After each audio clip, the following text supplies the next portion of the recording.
número 59, corticoides, en página 1568. Uso continuo de dosis suprafisiológicas de corticosteroides. Además de las consecuencias que aparecen por la supresión del eje hipotalámico hipoficiario suprarrenal, hay varias otras complicaciones que sobrevienen por tratamiento prolongado con corticosteroides. Ellas incluyen anormalidades de líquidos y electrolitos, hipertensión, hiperglucemia, incremento de la sensibilidad a la infección, osteoporosis, miopatía, alteraciones conductuales, cataratas, interrupción del crecimiento, así como el hábito característico originado por dosis excesivas que incluye redistribución de grasa, estrías, equimosis, acné e hirsutismo. Equilibrio de líquidos y electrólitos. Las alteraciones del equilibrio de líquidos y electrólitos pueden causar alcalosis hipopotasémica, edema e hipertensión, particularmente en sujetos con hiperaldosteronismo primario consecutivo a adenoma suprarrenal o en quienes reciben tratamiento con mineralocorticoides potentes. De modo similar, la hipertensión es una manifestación relativamente frecuente en personas con exceso de glucocorticoides endógenos y puede observarse también en pacientes tratados con glucocorticoides que carecen de actividad mineralocorticoide apreciable. La hiperglucemia con glucosuria, por lo general, puede tratarse con dieta o insulina o ambas, y su aparición no debe constituir un factor importante en la decisión de continuar la terapéutica con corticosteroides o de iniciarlo en diabéticos. Reacciones inmunitarias. Debido a sus muchos defectos que inhiben al sistema inmunitario y a la respuesta inflamatoria, el uso de glucocorticoides también se relaciona con incremento de la sensibilidad a infección, así como riesgo de reactivación de tuberculosis latente. En presencia de infecciones conocidas que generan consecuencias de cierta magnitud, los glucocorticoides solo han de proporcionarse si es absolutamente necesario, en adición a tratamiento antimicrobiano o antimicótico apropiado y eficaz. Posible riesgo de úlceras pépticas. Hay considerable debate acerca del vínculo entre úlceras pépticas y tratamiento con glucocorticoides. El posible inicio de hemorragia y perforación en esas úlceras y su inicio insidioso hacen que las úlceras pépticas sean problemas terapéuticos. La estimación del riesgo generado por los corticosteroides ha sido objeto de muchos estudios. Un informe indica que la mayoría de los pacientes que presenta hemorragia gastrointestinal en tanto recibe corticosteroides también recibe antiinflamatorios no esteroides, que se sabe favorecen la ulceración. De este modo, la participación patógena de los corticosteroides aún está abierta a debate. Aún así, es prudente ejercer vigilancia especial en cuanto a la formación de úlcera péptica en quienes reciben tratamiento con corticosteroides, en especial cuando se administran junto con antiinflamatorios no esteroides. Miopatía. La miopatía, caracterizada por debilidad de los músculos de la parte proximal de las extremidades, se observa en ocasiones en sujetos que toman corticosteroides a dosis grandes y forma también parte del cuadro clínico en individuos con síndrome de Cushing endógeno. Puede ser de gravedad suficiente como para alterar la ambulación y es una indicación para suspender el tratamiento. A últimas fechas, se ha enfocado la atención en la miopatía de los músculos respiratorios por administración de esteroides en pacientes con asma o enfermedad pulmonar obstructiva crónica. Esta complicación puede disminuir la función respiratoria. En quienes presentan miopatías por esteroides, la recuperación puede ser lenta e incompleta. Cambios conductuales. Las alteraciones conductuales se observan a menudo después de administrar glucocorticoides y en sujetos que tienen síndrome de Cushing a consecuencia de hipercorticismo endógeno. Esas alteraciones pueden adoptar muchas formas, entre ellas nerviosismo, insomnio, cambios del estado de ánimo o de la psique y psicosis manifiesta. Se observa con cierta frecuencia tendencias suicidas. Un antecedente de enfermedad psiquiátrica no impide el uso de esteroides en pacientes en quienes están por lo demás indicados. Por el contrario, la ausencia de un antecedente de enfermedad psiquiátrica no asegura que un enfermo dado no presentará trastornos psiquiátricos en tanto recibe esteroides. Cataratas. Constituyen una complicación bien establecida de la terapéutica con glucocorticoides y se relacionan tanto con la dosificación como con la duración del tratamiento. Los niños parecen tener riesgo particular, El cese de la terapéutica puede no generar resolución completa de las opacidades y es posible que las cataratas progresen a pesar de la reducción del tratamiento o conclusión del mismo. Las personas con terapéutica a base de glucocorticoides a largo plazo, a dosis de prednisona de 10 a 15 miligramos al día o más, deben ser objeto de examen periódico con lámpara de hendidura para detectar cataratas subcapsulares posteriores inducidas por glucocorticoides. Osteoporosis. La osteoporosis y las fracturas por compresión de vértebras son complicaciones frecuentes y graves de la terapéutica con glucocorticoides en sujetos de todas las edades y se relacionan tanto con la dosificación como con la duración del tratamiento. Un estimado razonable es que 30-50% de los pacientes que requieren tratamiento prolongado con glucocorticoides presentarán finalmente osteoporosis. Los sitios donde la afección es más grave son costillas y vértebras, que poseen un alto grado de estructura trabecular. Los glucocorticoides bloquean de modo directo la actividad de osteoblastos, lo cual disminuye la formación de hueso. Además, debido a la inhibición de la absorción del calcio en el intestino, los glucocorticoides incrementan la secreción de hormona paratiroidea, PTH. Esta última a su vez actúa sobre los osteoclastos para incrementar la resorción ósea. Por último, como ya se mencionó, los glucocorticoides también aumentan la excreción de calcio por los riñones. El efecto neto de estas alteraciones es un decremento en la densidad ósea. Cuando se diagnostica hay acuerdo general con respecto a la osteoporosis, que es una indicación para suspender la terapéutica siempre que sea posible. Persisten considerables preguntas en cuanto al mejor método para identificar enfermos que tienen mayor riesgo de osteoporosis, el uso apropiado de mediciones de la densidad ósea antes del tratamiento y durante la evolución del mismo, y la participación de la terapéutica profiláctica con diversos regímenes. Con base en la aparición relativamente frecuente de osteoporosis en pacientes bajo tratamiento crónico con glucocorticoides, muchos expertos recomiendan tratamiento profiláctico sistemático con complementos de calcio por vía oral para asegurar una ingestión diaria de aproximadamente 1.5 gramos con vitamina D o sin ella 400 unidades intranasales al día. De igual modo, los individuos que poseen concentraciones notoriamente bajas de la vitamina D han de recibir complementos de esta última. Los pacientes con hipogonadismo que tienen un riesgo independiente de osteoporosis son idóneos para la administración de esteroides gonadales en ausencia de contraindicaciones para el tratamiento. En los capítulos 57 y 61 se analizan con mayor profundidad muchos de esos compuestos. Osteonecrosis. La necrosis aséptica del hueso, osteonecrosis, puede complicar la terapéutica a largo plazo con glucocorticoides y se ha informado también de periodos breves de tratamiento con dosis altas. La cabeza del fémur queda afectada con mayor frecuencia, pero también puede haber afección de otras articulaciones grandes. El dolor y la rigidez articulares pueden ser los síntomas más tempranos y el síndrome suele progresar de modo que finalmente se requiere reemplazo de la articulación. Retraso del crecimiento. Puede sobrevenir por administración de dosis relativamente pequeñas de glucocorticoides en niños. Aun cuando se desconoce el mecanismo preciso, hay informes de que en esos niños es posible restituir la síntesis de colágeno y el crecimiento lineal por medio de tratamiento con hormona de crecimiento. Se requieren más estudios para definir la participación de la terapéutica concurrente con hormona del crecimiento en estas circunstancias. También se necesitan más estudios para explorar los posibles efectos de la exposición a corticosteroides in útero. Estudios en animales de experimentación han mostrado que la exposición prenatal a glucocorticoides muestra claro enlace con paladar hendido y puede regular el desarrollo neuronal, lo que conduce en última instancia a anormalidades conductuales complejas.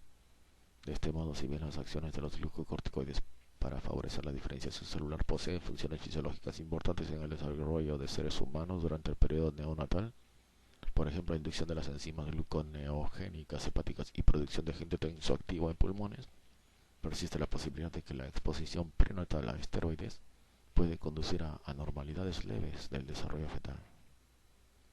Aplicaciones terapéuticas. Con la excepción del tratamiento de restitución en el estado de deficiencia, el uso de glucocorticoides es gran parte empírico.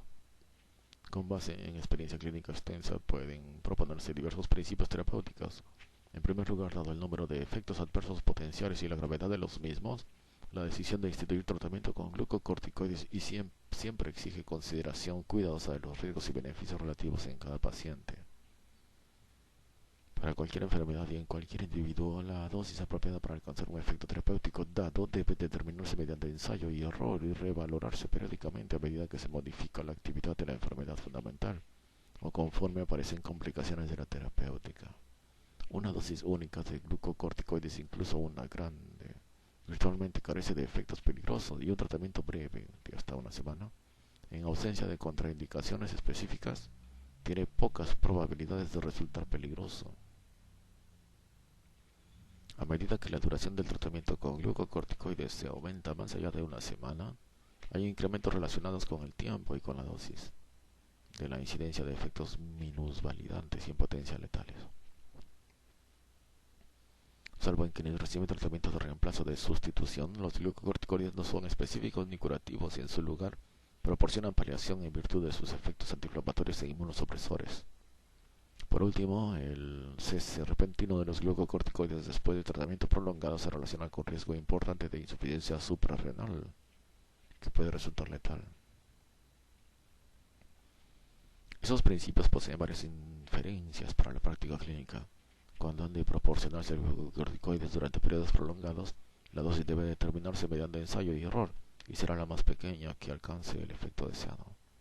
Cuando el objetivo terapéutico es el alivio de síntomas que generan dolor o angustia no relacionados con una enfermedad que pone inmediatamente en peligro la vida, la dosis inicial debe ser pequeña y se incrementará de modo gradual hasta que el dolor o la angustia se hayan reducido a cifras tolerables. La dosis debe reducirse a intervalos frecuentes y de modo gradual hasta que los síntomas empeoran, lo cual indica que se ha encontrado la dosis mínima aceptable. Cuando la terapéutica se dirige a una enfermedad que pone en peligro la vida, por ejemplo, pénfigo, la dosis inicial ha de ser grande, dirigida a alcanzar control rápido de la crisis. Cuando no se observa cierto beneficio con rapidez, es necesario duplicar la dosis o triplicarla. Después de control inicial ante una enfermedad en potencia letal, la dosis debe reducirse bajo situaciones que permiten observaciones frecuentes y exactas del enfermo. Siempre es esencial sopesar con sumo cuidado los peligros relativos de la terapéutica y de la enfermedad que se está tratando. La ausencia de efectos nocivos demostrados de una dosis única de glucocorticoides dentro del límite terapéutico convencional justifica su administración en pacientes muy graves que pueden tener insuficiencia suprarrenal. Si el padecimiento fundamental depende de la deficiencia del glucocorticoides, una sola inyección de un glucocorticoide soluble por vía intravenosa puede evitar la muerte inmediata y proporcionar tiempo para que se haga un diagnóstico definitivo. Si la enfermedad fundamental no es insuficiencia suprarrenal, la dosis única no pondrá en peligro al paciente. En ausencia de contraindicaciones específicas, también pueden proporcionarse por periodos breves glucocorticoides a dosis altas por vía sistémica en enfermedades que no ponen en peligro la vida, pero la regla general es que los periodos prolongados de tratamiento con dosis altas han de reservarse para enfermedad que pone en peligro la vida. En situaciones seleccionadas, como cuando hay potencial de minusvalidez permanente, está justificado que se viole esta regla. En un intento por disociar los efectos terapéuticos de las acciones secundarias indeseables, se han utilizado diversos regímenes de administración de esteroides. Para disminuir la supresión del eje hipotalámico hipofisario suprarrenal, se ha empleado tratamiento en días alternos con glucocorticoides de vida relativamente breve, por ejemplo prednisona. En algunos enfermos se obtienen reacciones terapéuticas adecuadas con este régimen. De manera alternativa, el tratamiento intermitente con dosis más grandes de glucocorticoides, por ejemplo, dosis de hasta 1 o 1.5 gramos al día de metilprednisolona durante 3 días, se utilizan con frecuencia para iniciar la terapéutica de sujetos con trastornos fulminantes relacionados con alteraciones inmunitarias, como rechazo de trasplante agudo, glomerulonefritis necrosante y nefritis por lupus. Queda por definir el beneficio de este tipo de tratamiento intermitente en regímenes de sostén a largo plazo. Tratamiento de reemplazo. La insuficiencia suprarrenal puede sobrevenir por lesiones estructurales o funcionales de la corteza suprarrenal, como insuficiencia suprarrenal primaria, o por lesiones estructurales o funcionales de una parte anterior de la hipófisis, o del hipotálamo, insuficiencia suprarrenal secundaria. En uno u otro caso el paciente puede presentarse con insuficiencia suprarrenal aguda y desastrosa, crisis suprarrenal, o insuficiencia suprarrenal crónica. Diferentes elementos de la secreción normal de corticosteroides suprarrenales pueden estar alterados de modo selectivo en distintas situaciones. Insuficiencia suprarrenal aguda. Esta enfermedad, que pone en peligro la vida, se caracteriza por síntomas gastrointestinales, deshidratación, hiponatremia, hiperpotasemia, debilidad, letargia e hipertensión. Por lo general se relaciona con trastornos de las suprarrenales más que de la hipófisis o del hipotálamo, y a menudo sigue a la supresión repentina de glucocorticoides usados a dosis altas o durante periodos prolongados. Las necesidades inmediatas de este tipo de enfermos constan de agua, cloruro de sodio, glucosa, cortisol y tratamiento apropiado de causas precipitantes como infección, traumatismo o hemorragia. Los principales líquidos por vía intravenosa han de constar de solución isotónica de cloruro de sodio que debe proporcionarse junto con glucosa para nutrición, puesto que en personas con insuficiencia suprarrenocortical suele haber reducción de la función cardiovascular. Se requiere vigilancia por si aparecieran datos de sobrecarga de volumen, como presión venosa central cada vez mayor o edema pulmonar. Después de una dosis inicial de 100 mg por vía intravenosa rápida, debe administrarse hidrocortisona mediante suministro continuo por vía intravenosa a una velocidad de 100 mg cada 8 horas, lo que se aproxima a la velocidad diaria máxima de secreción de cortisol en la reacción a estrés. Conforme el paciente se estabiliza, puede utilizarse hidrocortisona por vía intramuscular, 25 mg cada 6 a 8 horas.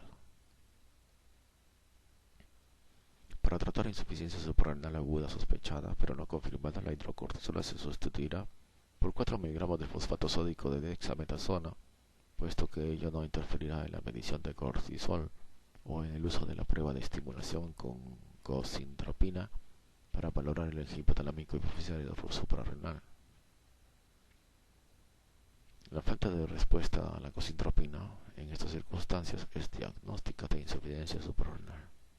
Con frecuencia también se obtiene una muestra para medir hormona suprarrenocorticotrópica en plasma, puesto que se proporciona información acerca de la causa fundamental si se establece el diagnóstico de insuficiencia suprarrenocortical.